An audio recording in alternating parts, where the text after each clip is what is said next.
बिस्मिल्लाहिर्रहमानिर्रहीम अस्सलामु अलैकुम वरहमतुल्लाहि वबरकातुहू वेलकम छु तुम बी एक लट सानी यथ यूट्यूब चैनल पे यथ जन नाव छु देसी जायका विद इंशा वीडियो स्टार्ट करने ब्रोट अगर तुम सान चैनल पे नई छु सन यूट्यूब चैनल करो सब्सक्राइब वीडियो करो लाइक तो शेयर बे दीजो पन फीडबैक आज बनाओ मटर तो कॉकुर यमिच रेसिपी बह तुम सत शेयर कर तो करो अजुक वीडियो स्टार्ट रेसिपी बनाने खतर नो यन आब अत मज त्रो सब्ज ٲl दालचीन बड़ ٲl बे त्रो वन अत मज नून चमचे 2 तो लेदर चमचे 1 आख गंट ब्रोट मटर थमित वजन वन करो अथ आबस मज ऐड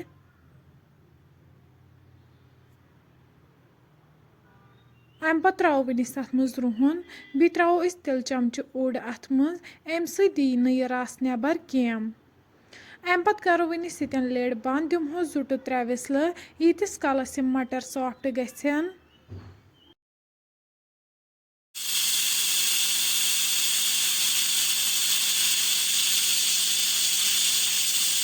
3 विसल बाद वालो वन बोन अम पे थो वन अत पे कड़ाई अत मज त्रो नून चमचे 2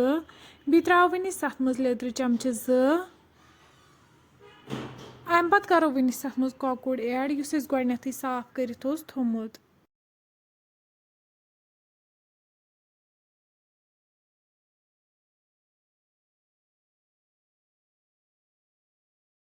वन थो अत पे लिड तीस कालस अत फकर असल पे लगे 10 मिनट बाद तुलो वन सतन ठांड थोद तुम हेको वुचित अत असल पे ये फकर लोगमुत अम पे वालो वन बोन वन थो अत पे बान अत मज त्रो वन तील तील युथै गरम गि वन करो अत मज कॉकुर ऐड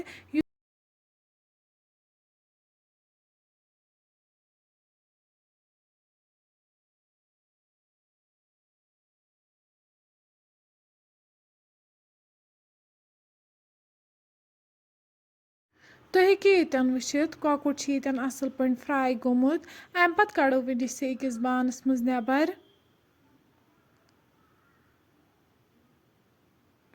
अम पे त्रो वन अथ तिलस मज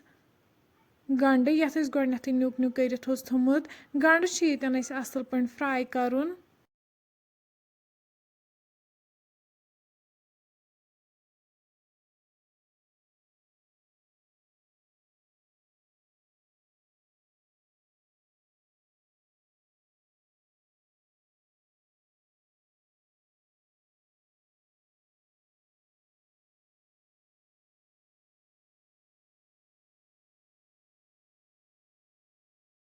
गंड युथै फ्राई गि अम पे त्रो वन अत मज मटर यम तहो सतन असल पे फ्राई वन मटर तीस कालस फ्राई कर यीतिस कालस न तेल वापस दिन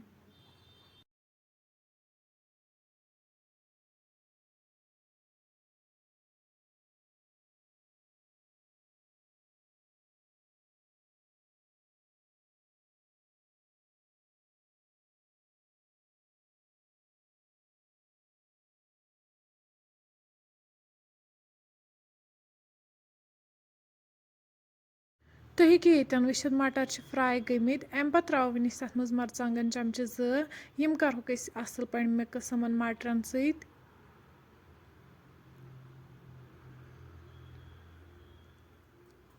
यम गई असल पे मिक्स अम पे करो वन अत मज चिकन स्टॉक ऐड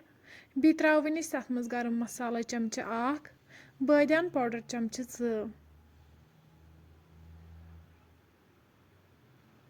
लास्टस पे त्रो वन अत मज कॉकुर फ्राई कर थोमुत